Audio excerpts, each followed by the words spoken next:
The red light from the dying star cast long shadows across the massive council chamber. Representatives from dozens of alien species sat in their floating chairs. But today the usual chatter and political arguments were nowhere to be heard. Instead, a heavy silence filled the air like a thick fog. Ambassador Kretel stood at the center podium, her blue skin looking almost purple under the crimson glow. Her hands shook as she held the datapad containing the report that would change everything. She had been an ambassador for over 2 centuries, had seen wars and peace treaties, had negotiated trade deals worth billions of credits. But nothing had prepared her for this moment. "My fellow council members," she began, her voice cracking slightly, "bring news from the Helix Nebula sector." She paused, looking around the chamber at faces that represented the most powerful civilizations in the galaxy. "The Vorthok Empire has made their move." A collective gasp echoed through the chamber. The Vorthok, even speaking their names, sent chills down the spines of hardened warriors and seasoned diplomats alike. These weren't just another aggressive species looking to expand their territory. They were something far worse. "How many systems?" asked the representative from the Centauri worlds, though his voice suggested he already feared the answer.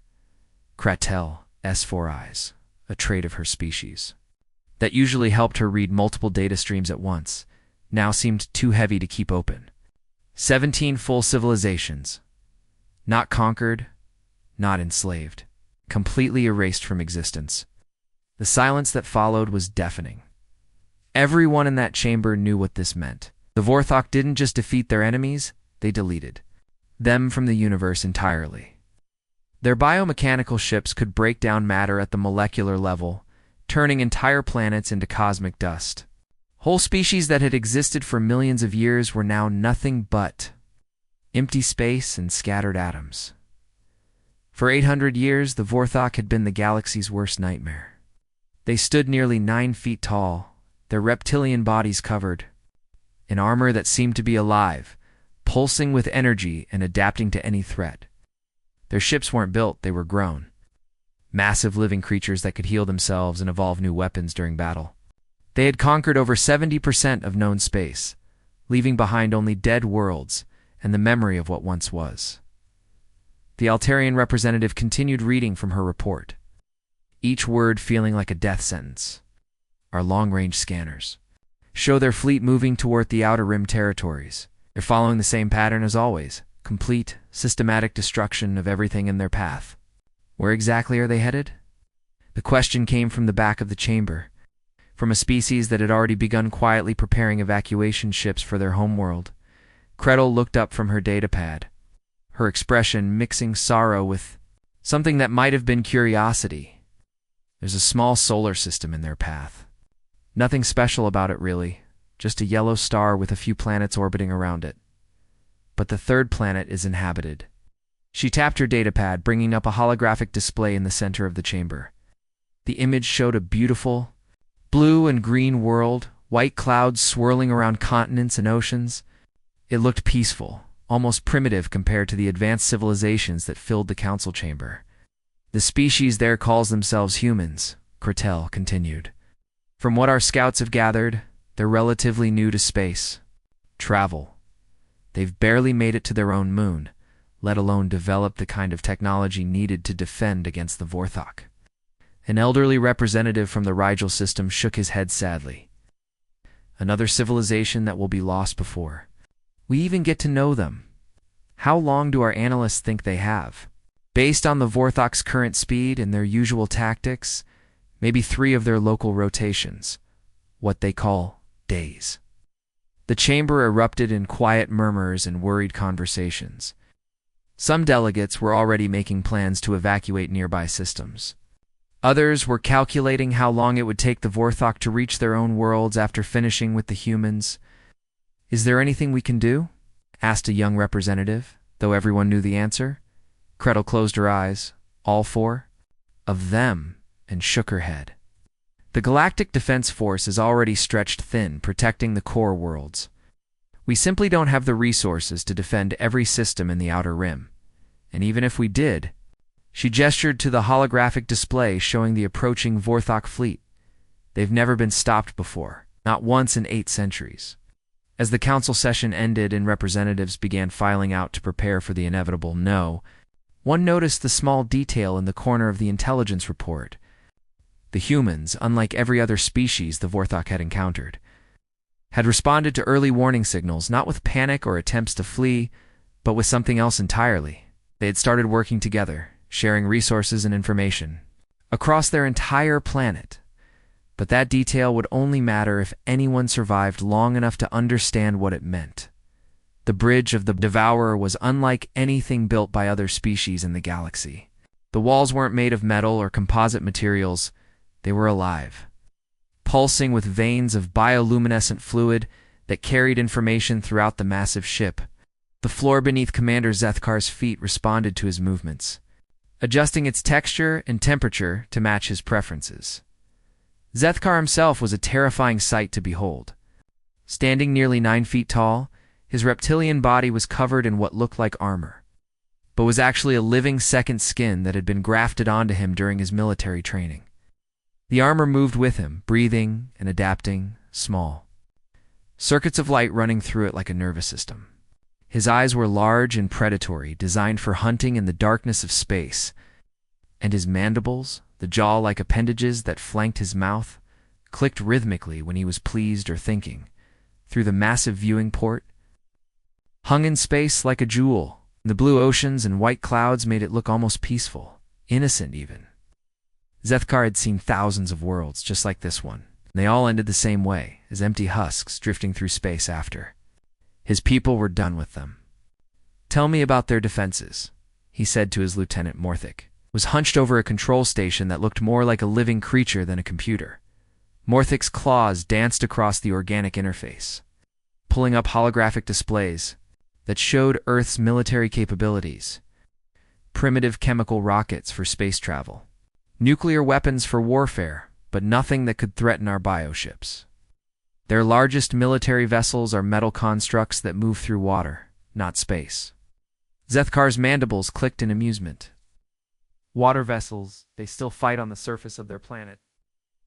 They have aircraft as well, but again, nothing that operates in the vacuum of space for extended periods. This was almost disappointing. Zethkar had been hoping for at least some challenge, something to make the conquest interesting. 17 civilizations had provided so little resistance that the whole campaign had become routine. His warriors were growing bored, and bored Vorthok were dangerous even to their own kind. "Begin the deep scans," he ordered. "Want to know everything about them, their biology, their social structures, their weaknesses, and run their communications through our translators. I want to understand how they think." The scanning array beneath the ship came alive, invisible beams of energy reaching across space to probe every aspect of human civilization. The biocomputer that processed this information was a marvel of Vorthok biotechnology, a living brain the size of a small building that could analyze and translate any form of communication or data. But within minutes, something strange began happening. Warning lights started flashing across the organic displays. The biocomputer began making sounds that Morthic had never heard before, almost like it was confused or distressed. Commander Morthic called out, his voice uncertain, getting some unusual readings from the translation matrix. Zethkar moved to look over his lieutenant's shoulder. The displays showed cascading error messages, something that should have been impossible. The biocomputer had successfully translated the languages of over 1,000 different species. It should have been able to handle whatever these humans were saying. What kind of errors? The computer keeps encountering concepts it says are impossible. It's trying to translate human communications, but it can't process some of their basic ideas. Zethkar's eyes narrowed. "Show me." Morthic pulled up several examples. Hear humans talking about something they call sacrifice for the greater good. The computer understands the individual words, but it can't comprehend why any creature would willingly give up its life for others who aren't related to them. That is unusual, Zethkar admitted. Most species they encountered had some form of family loyalty, but it rarely extended beyond immediate relatives. "It gets stranger, Commander. Look at this." Morthic highlighted another translation. Humans discussing fighting for ideals, abstract concepts like freedom and justice that have no survival value. The computer can't understand why they emit would risk death for something that doesn't exist in physical reality. Zethkar studied the data, his mandibles clicking more rapidly now. In 8 centuries of conquest, they had developed a perfect understanding of how intelligent species behaved. When faced with overwhelming force, they either surrendered immediately or fought only long enough to negotiate better terms for their survival. Self-preservation was the most basic law of existence. And this Morthic continued, pulling up another example. Humans talking about never giving up and fighting to the last breath, even when they know they cannot win. The computer classifies this as a logical impossibility. The more Zethkar looked at the data, the more disturbed he became. These humans seemed to operate on principles that violated everything the Vorthok understood about intelligent life. They talked about dying for strangers, fighting for abstract ideas, and refusing to surrender even when defeat was certain. Continue. The scans, he ordered, but his voice carried a note of uncertainty that hadn't been there before. And prepared the fleet for combat deployment. Standard intimidation protocols may not work on these creatures. Morthic carried out his orders. Zethkar stared at the blue world hanging in space. For the first time in his long career as a conqueror, he felt something he hadn't experienced in centuries' doubt.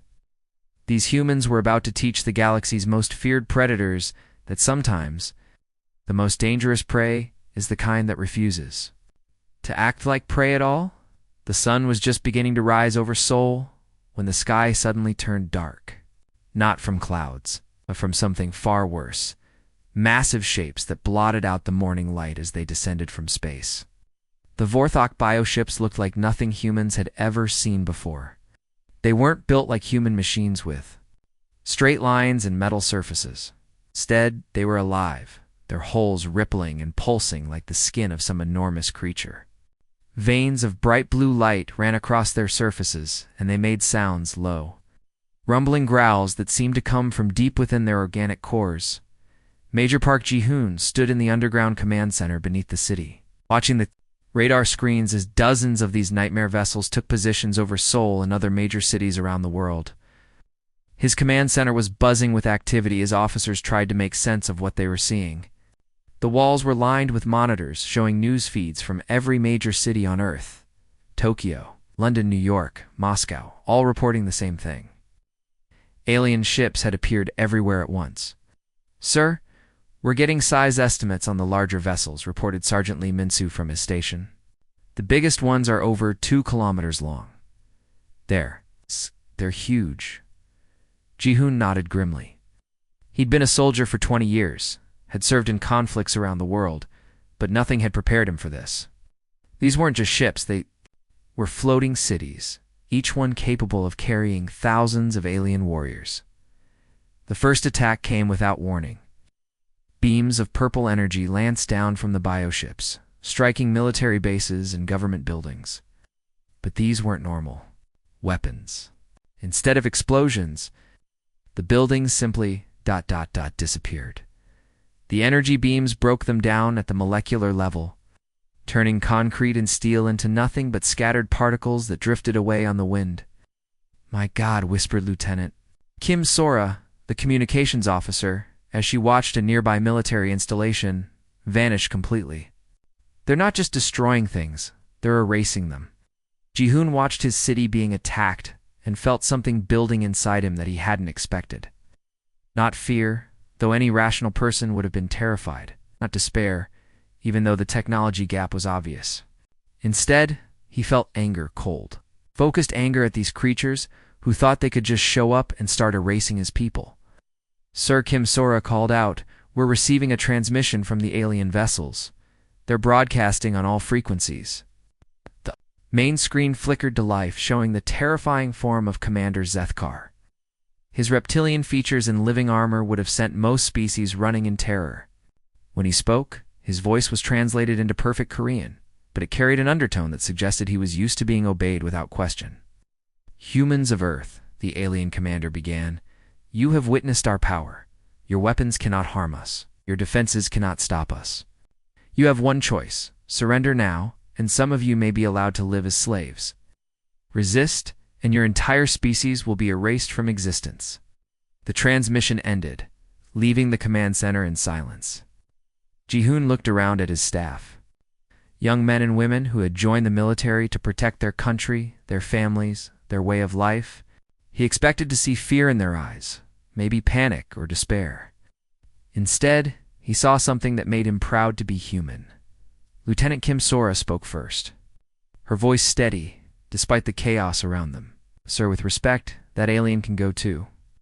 "Hell," Sergeant Lee Min-soo nodded in agreement. "We've got families up there, people who are counting on us. We don't abandon them." One by one, every officer in the command center voiced the same sentiment. They weren't ready to give up, weren't ready to let these creatures take their world without a fight. Even if the fight was hopeless, even if they were completely outmatched, they were going to make the aliens work for every inch of ground. Ji-hoon felt a surge of pride as he looked at these brave men and women. "Kim Sora, open a channel to all human military forces worldwide. I want everyone to hear this." The communications officer's fingers flew over her controls. "Channel open, sir? You're broadcasting to every military installation on Earth." Ji-hoon took a deep breath and spoke into the microphone. "This is Major Park Ji-hoon of the Republic of Korea Armed Forces. We've all seen what these aliens can do. We know they're more advanced than us. We know they've probably destroyed other civilizations before us. But here's what they don't know about humans. We don't give up. We don't abandon our people. We don't surrender our freedom to anyone, no matter how scary they look or how powerful their weapons are." Responses started coming in immediately from military bases around the world. The same message, spoken in dozens of different languages, but with the same defiant tone. "We do not surrender. We will not abandon our people. Come and take what you think you can." Up in space, aboard the Devourer, Commander Zethkar stared at the communications display with growing confusion and something that might have been concern. In 800 years of conquest, no species had ever responded to Vorthok intimidation with laughter and challenges to fight. The humans weren't just refusing to surrender, they were daring the Vorthok to try their worst. For the first time in his long career as a conqueror, Zethkar realized he might have underestimated his prey. These humans were about to show the galaxy that sometimes the most dangerous opponent is the one who refuses to back down. Dr. Lee Min-ho had spent his entire career studying marine biology, fascinated by the creatures that lived in the depths of Earth's oceans. His biggest concern had been getting funding for his research on deep-sea adaptation. Now he crouched in the smoking rubble of what used to be Busan National University, holding a weapon that shouldn't have existed. A strange hybrid of salvaged alien technology and human engineering that hummed with barely contained energy. The university district was unrecognizable.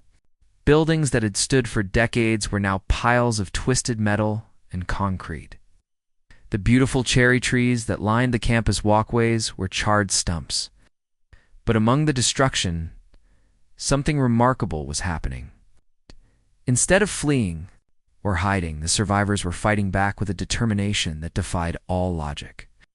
Colonel Yang Min-ho spoke into his makeshift communicator. "I'm getting some very strange readings on the thermal scanner." He adjusted the device he'd cobbled together from a broken alien sensor and parts from the university's physics lab. "The Vorthok casualties we're seeing, their body temperature is dropping in a pattern that suggests extreme stress." "Colonel." Yang Hyari's voice crackled back through the come from her position 2 blocks away. "Stress, Doctor. They're winning every battle. Why would they be stressed?" Min-ho crawled carefully through the debris, keeping low to avoid the occasional energy beam that still swept across the ruined campus. "That's just it. They should be celebrating. Their technology is far superior to ours. They're destroying our military installations with ease. But look at this." He held up the scanner, showing readings from a crashed Vorthok biofighter that had come down in the university's main courtyard. The organic hull was still pulsing weakly, and inside, they could see the body of the alien pilot. "The pilot's stress hormones are off the charts," Min-ho explained. "It's like they're encountering something they've never seen before and don't know how to handle." Yang Hyeri's laugh came through the cum, but it wasn't filled with humor. "Doctor, I think I know what's confusing them. Yesterday I watched a group of college students. Kids who should have been running for their lives instead worked together. to bring down one of their scout ships using nothing but construction equipment and a lot of courage. Around the world, the same impossible scenes were playing out.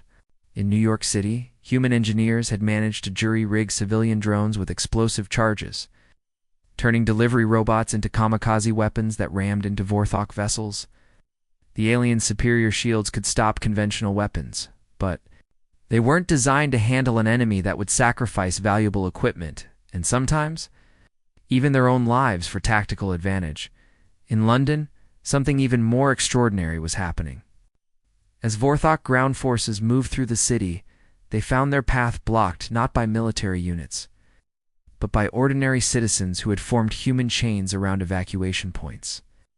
Parents, grandparents, teenagers, people who had never held a weapon in their lives stood arm in arm, refusing to let the aliens reach the shelters where children and elderly were hiding.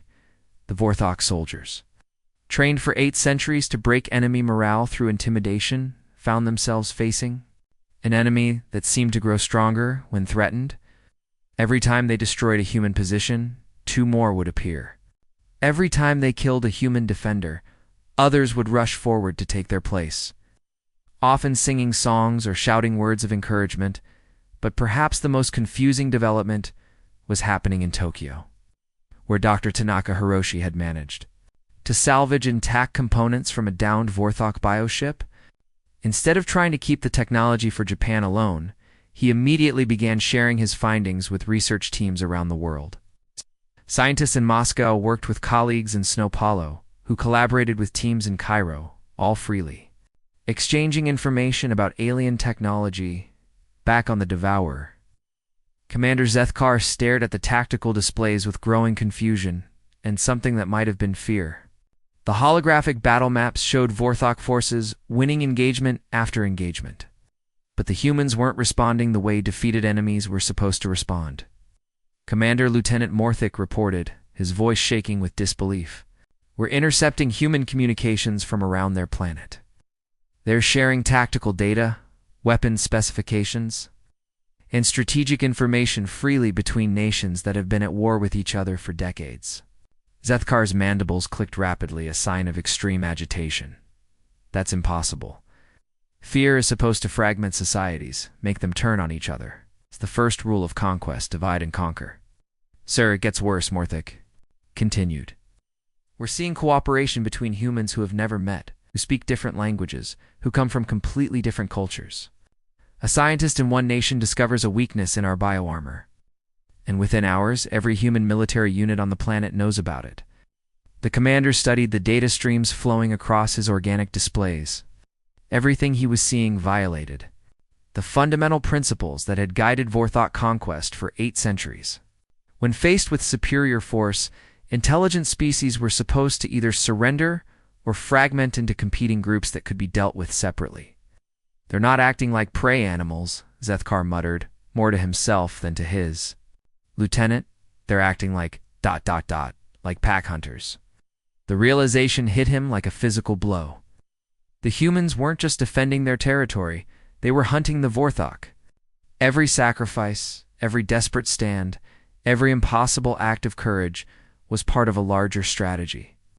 They were learning from each engagement, adapting their tactics, and sharing that knowledge instantly across their entire species. For the first time in 8 centuries, the Vorthok were facing an enemy that became more dangerous with each defeat, more unified with each loss, and more determined with each sacrifice. They had awakened something in humanity that they had never encountered before: the ability to turn desperation into strength, fear into fury, and certain death into willing sacrifice. The galaxy's most feared predators were about to learn what it meant to be hunted.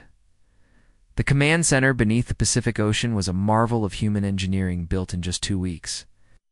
What would have normally taken years to construct had been completed in days through unprecedented global cooperation. The facility sat 3 kilometers below the ocean floor, connected to the surface by a network of fiber optic cables that carried communications to every corner of the Earth.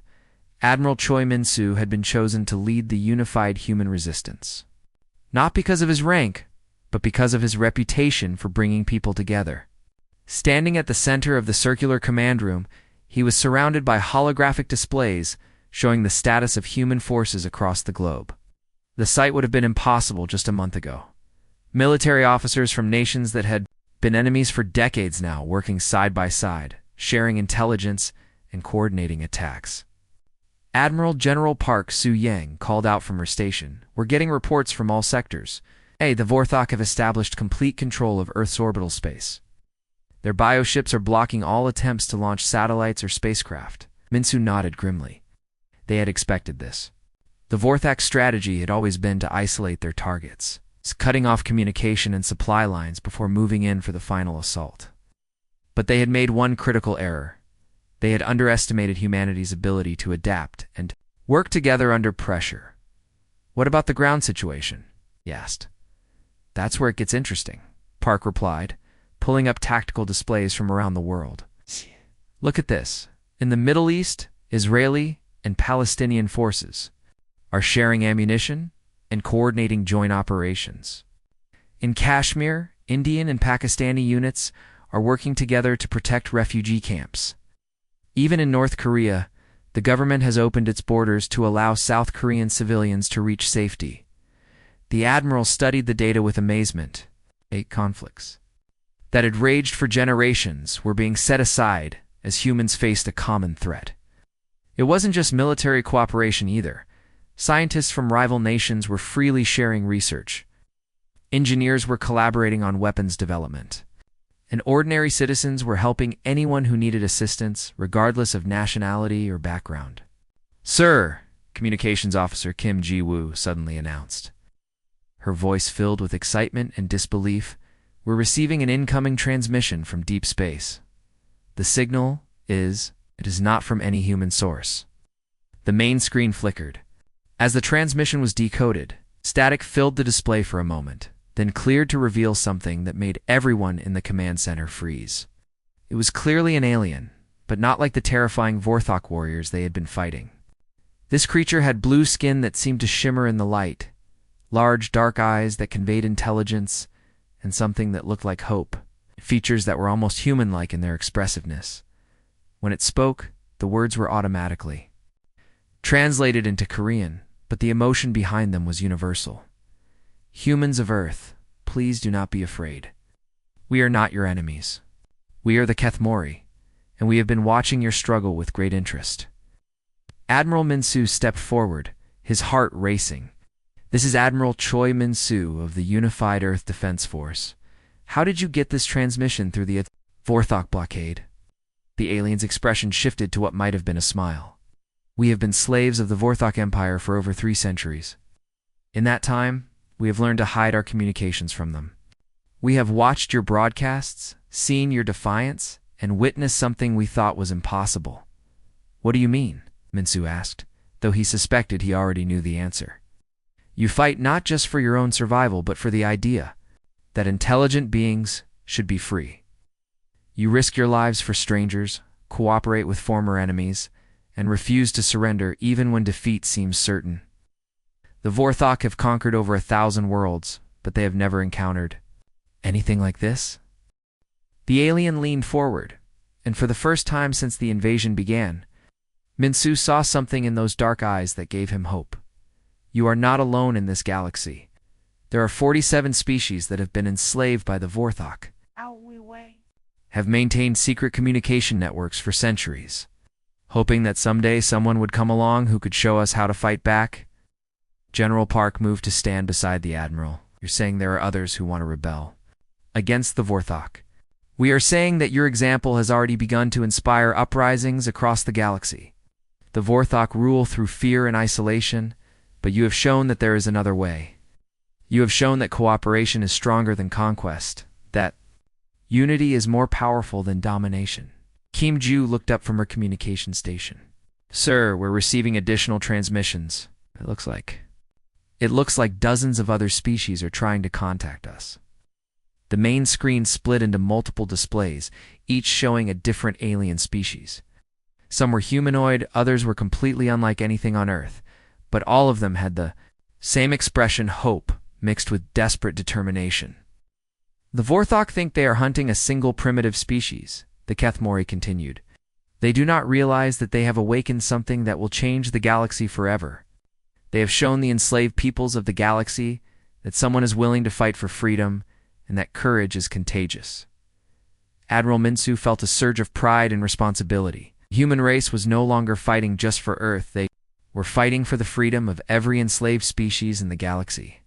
The Vorthok had made a critical error in their calculations. It assumed that humans would respond to invasion the same way every other species had, with fear, surrender, or fragmented resistance. Instead, they had awakened humanity's greatest strength, the ability to form bonds with others, to fight not just for themselves, but for the idea that freedom was worth any sacrifice. The galaxy's most feared predators were about to learn what it meant to face not just one species, but an entire galaxy united in rebellion. The message that changed everything began broadcasting from a hidden transmitter in the Australian outback. Within hours, it had reached every corner of Earth through networks the Vorthok didn't even know existed. Within days, it had spread to enslaved worlds across the galaxy. Through communication channels that had been secret for centuries, the broadcast was simple, spoken in dozens of languages by ordinary humans from every nation on Earth. But the words carried a power that resonated across species and star systems.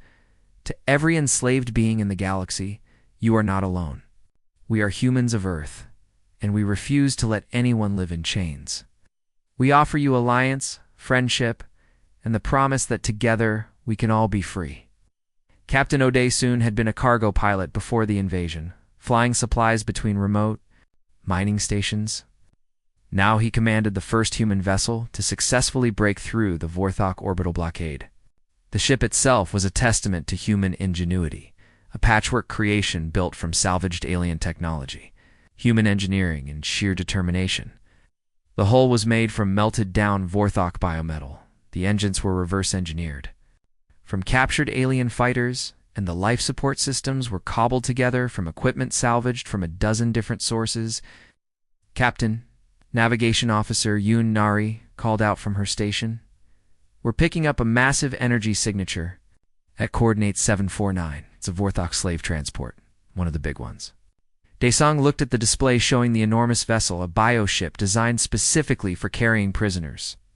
Its hull was covered in containment pods, each one holding dozens of enslaved beings from across the galaxy. The sight made his stomach turn with anger and determination. How many prisoners are we looking at? He asked.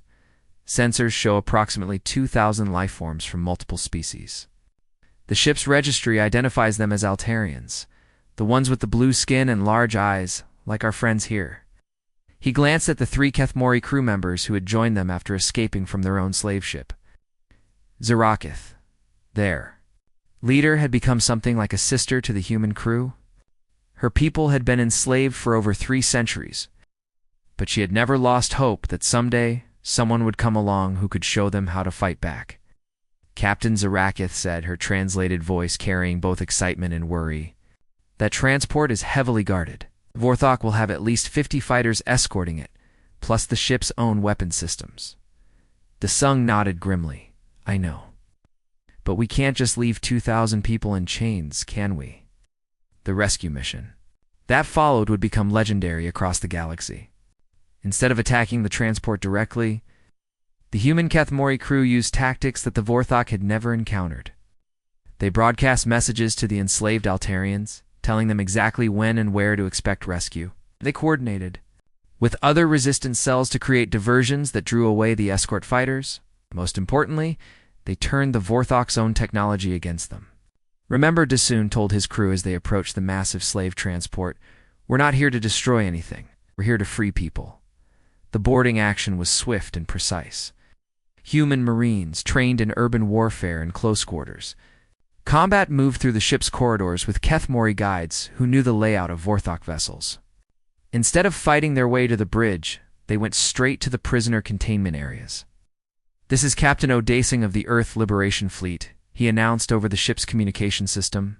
To all Vorthok crew, you have 60 seconds to abandon ship. To all prisoners, your chains are about to be broken. The sight of humans fighting alongside aliens, risking their lives to free beings they had never met, sent shockwaves through the enslaved populations of the galaxy. Within weeks, similar rescue operations were taking place across Vorthok space. The Kethmori provided detailed intelligence about Vorthok ship designs and weaknesses. The Altarians, with their natural ability to process complex mathematical calculations, became expert navigators and tactical planners. The Centauri, whose homeworld had been conquered, but whose industrial capabilities had been preserved, began secretly manufacturing weapons and supplies for the growing rebellion. On the Devourer, Commander Zethkar stared at the reports with growing horror. His forces were still winning individual battles, but they were losing the war in a way that defied all understanding. Commander War Leader Kethfer reported, "We're tracking at least 40 separate rescue operations across our territory. The humans aren't trying to conquer our worlds, they're liberating our slaves." Zethkar's mandibles clicked rapidly, a sign of extreme agitation. How is this possible? Every species we've encountered has been focused on self-preservation. They fight for their own survival, not for abstract concepts like freedom. Humans appear to be different, Kethfer continued. Our psychologists have been studying their behavior patterns, and they've reached some disturbing conclusions, such as that humans possess an ability we lack, the capacity to inspire others to fight for ideals rather than just survival. They make other species believe that some things are worth dying for, worth sacrificing everything for. The war leader paused, his expression troubled. They're not just uniting their own species, Commander. They're uniting the galaxy. Every world we've conquered, every species we've enslaved, is now seeing proof that resistance is possible. The first time in 8 centuries, the Vorthok Empire faced something they had never encountered, an enemy that grew stronger with each victory, more united with each success, and more dangerous with each act of mercy. The galaxy's most feared predators were about to learn that sometimes the greatest strength comes not from inspiring fear, but from inspiring hope.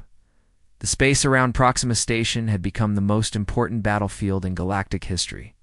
What had started as a simple refueling depot on the edge of human space was now the site where the fate of countless civilizations would be decided. The station itself was massive, a sprawling complex of docks, manufacturing facilities, and defensive platforms that had been built by the combined efforts of dozens of species in just 3 months. Fleet, Admiral Kang Do-yan, stood on the bridge of the Indomitable, humanity's first true capital ship. The vessel was a testament to what could be accomplished when different species worked together. Its hull combined human steel with Kethmori biometal alloys. Its weapon systems used Altarian targeting computers with Centauri power cores. Most importantly, its crew was made up of beings from across the galaxy, all united by a shared belief that freedom was worth fighting for. Admiral Commander Park Jin-woo called out from the tactical station, "Long-range sensors are picking up the Vorthok fleet. They're coming in fast, 80 capital ships, plus at least 200 smaller vessels." Do-yan studied the holographic display showing the approaching enemy fleet. Each Vorthok bioship was a living nightmare, their organic hulls pulsing with bioluminescent weapon systems. The largest ones were over 3 kilometers long, capable of dissolving entire planets. By any reasonable calculation, the Liberation Alliance fleet was hopelessly outmatched. 37 capital ships and about 150 smaller vessels, Park Jin-woo reported. The humans make up the core fleet, but we've got significant support from our allies. The admiral looked around his bridge, taking in the sight of humans working alongside aliens who had been strangers just months ago. At the navigation station, a blue-skinned Kethmori worked with a human officer to plot attack vectors. At the weapons console, an Altarian with large dark eyes coordinated targeting data with a Korean engineer. At the communications station, a Centauri whose species had been enslaved for decades translated battle plans between multiple languages and species. "Sir," Communications Officer Lee Subin announced, "we're getting a transmission from the Vorthok flagship. It's Commander Zethkar. He wants to speak with you directly." The main screen flickered to life, showing the terrifying form of the Vorthok commander. His reptilian features were as intimidating as ever, but Do-yan noticed something different. In his eyes, where once there had been cold confidence, now there seemed to be uncertainty, maybe even desperation. Human Admiral Zethkar began, his voice carrying the weight of 8 centuries of conquest. You have fought bravely, but this ends now. I offer you terms that I have never offered any species before. Doyen crossed his arms, studying the alien commander. I'm listening. Surrender immediately, and I will personally ensure that your deaths are quick and painless. Your species has shown courage that deserves recognition. But if you continue this futile resistance, I promise you that the Vorthok Empire will make your suffering last for 1,000 years. The bridge fell silent, as everyone waited for the Admiral's response. Doyen looked around at his crew, beings from a dozen different worlds who had come together because they believed that some things were worth dying for. He thought about the millions of enslaved beings across the galaxy who were watching this battle, hoping for proof that their chains could be broken. I have a counteroffer for you, Commander, Doyen said calmly. Surrender now, and we'll show you something your species has never experienced in 8 centuries of conquest. Mandibles clicked with what might have been confusion. And what would that be? Mercy, we'll give you a chance to live, to learn what it means to be free instead of just being conquerors. But this is your only chance. After this battle starts, we won't be offering terms again. The Vorthok commander stared at the human admiral. For a long moment, his expression shifting between disbelief and something that might have been fear. Mercy? You offer mercy to the species that is in the process of exterminating you? Your logic is completely flawed, human. Doyen smiled grimly. No, Commander. Your understanding is what's flawed, you see. You're not exterminating us. The species that's about to exterminate you. The difference is, we're giving you a choice about it. For a moment, Zethkar seemed genuinely shaken. In 8 centuries of conquest, no species had ever spoken to the Vorthok with such calm confidence in the face of overwhelming odds. You are outnumbered 3-1. Your technology is inferior. Your ships are smaller. How can you possibly believe you can defeat us? Because Doyen replied, you're not just fighting humans anymore. You're fighting every species you've ever enslaved. Every world you've ever conquered, every being who has ever dreamed of freedom. We don't need to be stronger than you, Commander. We just need to be more determined. The transmission ended abruptly as Zethkar cut the connection. On the bridge of the Indomitable, Admiral Doyen turned to his crew. All ships, this is Admiral Kong. Today we fight not just for Earth, not just for our allies, but for the idea that no being should live in chains. Show them what happens when the galaxy decides to fight back. The battle that followed would be remembered for generations as the moment when the impossible became inevitable.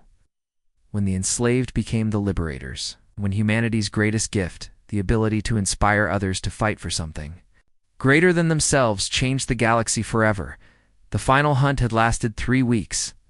Chasing the remnants of the once mighty Vorthok fleet across 12 star systems, Captain Namji Su commanded a mixed squadron of human Kethmori and Altarian ships as they pursued the last of the biovessels, fleeing toward their homeworld. Her flagship, the Liberator, had been built from the wreckage of Vorthok's ships and the dreams of freed slaves. Captain, her navigation officer reported, the remaining Vorthok vessels have reached their home system. They're taking defensive positions around the planet. Nam studied the tactical display showing the dark world that had been the center of galactic terror for 8 centuries. The Vorthok homeworld was unlike anything in human experience, a planet covered in massive organic structures that pulsed with bioluminescent energy. Orbital defense platforms surrounded it like a crown of thorns, each one capable of destroying entire fleets. Fleet Command, this is Captain Nam, she spoke into her communicator. The enemy has retreated to their final stronghold, requesting permission to begin the assault. Admiral Kong's voice crackled back through space. Permission granted, Captain. We end this war here and now. But remember, we're not conquerors, we're liberators. As the Alliance fleet approached the Vorthok homeworld, something unexpected happened.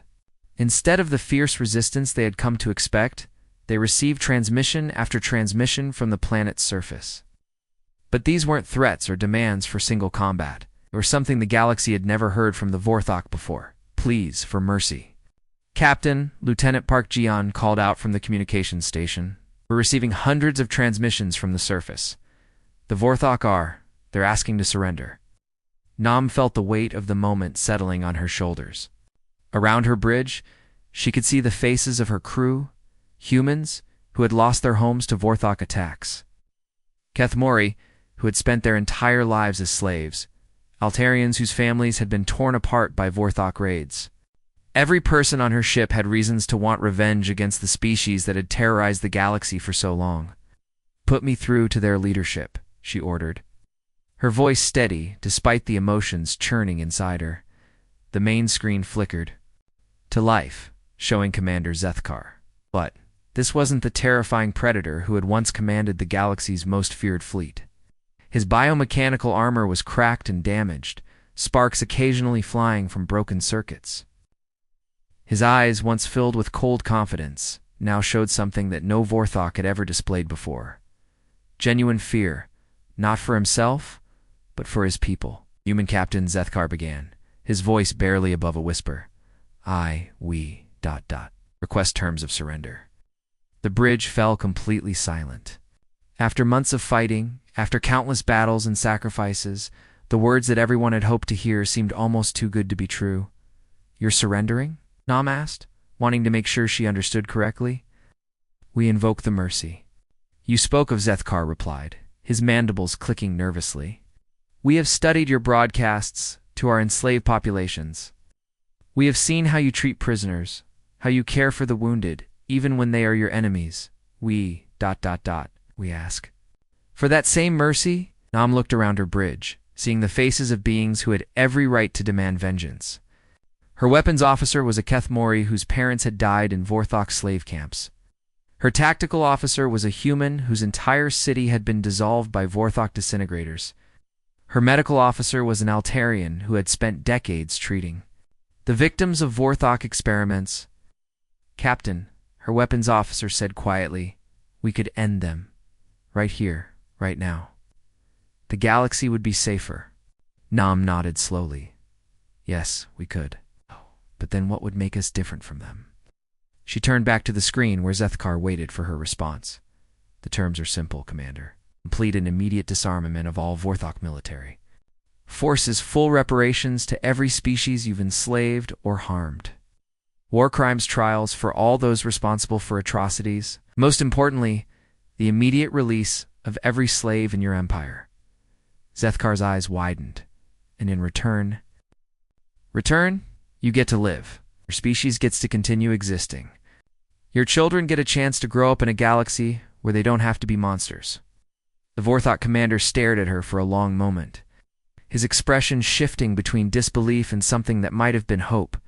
"You would spare us? After everything we have done? After all the worlds we have destroyed? All the species we have enslaved?" Nam felt the weight of history on her shoulders. This moment would define not just the end of the war, but the kind of galaxy they would build afterward. "We spare you because of everything you've done, not in spite of it. Someone has to break the cycle of violence, Commander. Someone has to. Show that mercy is stronger than vengeance." Around her bridge, she saw her crew members nodding in agreement. These beings who had suffered more than anyone should ever have to suffer were choosing to be better than their enemies. "Age of conquest is over," Nam continued. "The age of cooperation begins now. The question is, are you ready to be part of it?" For the first time in 8 centuries, the galaxy's most feared predators were being offered something they had never given anyone else: a second chance. The gleaming towers of the new Galactic Council chambers rose from the surface of Nexus, primed like a testament to what cooperation could achieve. It's built in just 10 months through the combined efforts of dozens of species. The structure was a marvel of engineering that would have been impossible under the old system of conquest.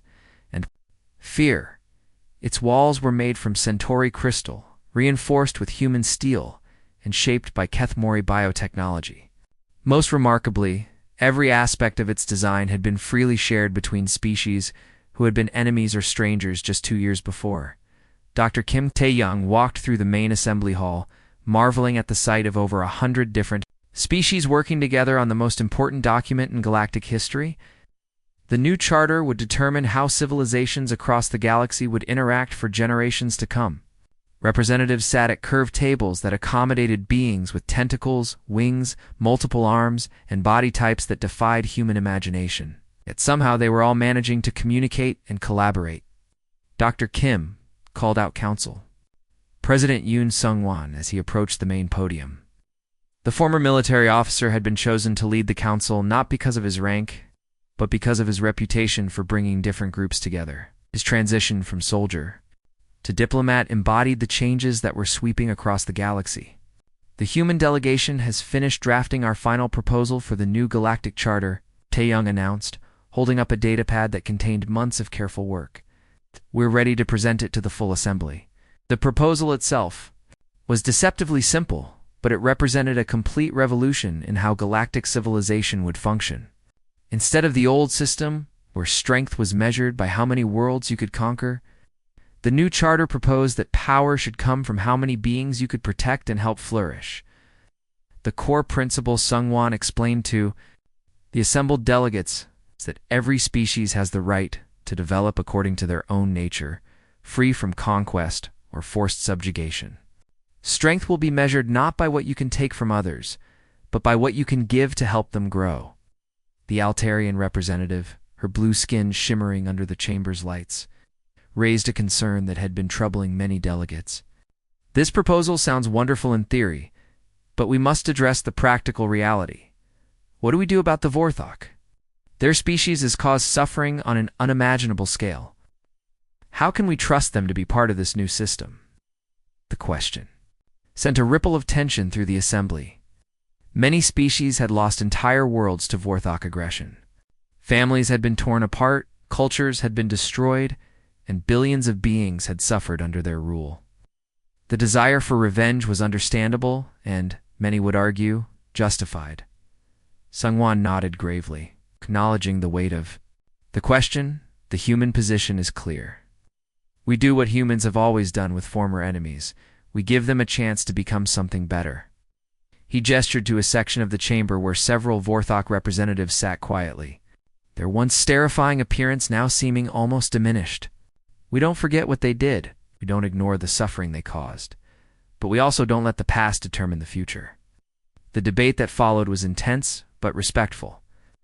Species after species shared their experiences under Vorthok rule, their losses, and their pain. But gradually, a consensus began to emerge. The vote, when it finally came, was unanimous. The Vorthok would be allowed to rejoin galactic society, but under strict conditions. They would pay reparations, submit to monitoring, and work to rebuild what they had destroyed. In the months that followed, something remarkable began to happen across Vorthok space. Young Vorthok, who had grown up knowing only conquest and domination, were suddenly exposed to different ways of thinking. They met former slaves who spoke about art, philosophy, and cooperation. They worked alongside species they had been taught to see as inferior and discovered intelligence, creativity, and wisdom that had been hidden from them. Dr. Park Min-soo, a human anthropologist studying Vorthok rehabilitation, reported findings that amazed the scientific community. We're seeing personality traits in young Vorthok that their species hasn't expressed in over 1,000 years. Curiosity about other cultures, empathy for suffering beings, even genuine friendship with members of other species. The transformation wasn't immediate or universal. Many older Vorthok struggled to adapt to a galaxy where they were no longer feared. Some retreated into isolation, unable to cope with the guilt of their species' actions. But the younger generation embraced change with an enthusiasm that surprised everyone, including themselves. Commander Zethkar, once the most feared military leader in the galaxy, now served as a military advisor to the new Galactic Defense Force. His final report to the Council became required reading in diplomatic schools across the galaxy. The humans have achieved something we believed was impossible. They have not just defeated us militarily, they have transformed us spiritually. They have shown that true strength comes not from making others fear you, but from inspiring them to hope. They have proven that the galaxy's most dangerous species is not the one that conquers others, but the one that refuses to be conquered, and in that refusal, lifts everyone else up. As Dr. Kim Tae-young stood in the council chambers watching delegates from across the galaxy work together on trade agreements, scientific exchanges, and cultural programs, he reflected on how much had changed. The galaxy had found its new apex. Predator humanity. But this apex predator was different from any that had come before. Instead of hunting prey, humans seemed to specialize in hunting problems. Instead of conquering territories, they conquered hearts and minds. Instead of inspiring fear, they inspired hope. The old galaxy had been ruled by those who were strongest. The new galaxy would be led by those who were kindest. And for the first time in centuries, beings across the stars could look up at the night sky and dream not of conquest or survival, but of friendship, cooperation, and a future where everyone could flourish together.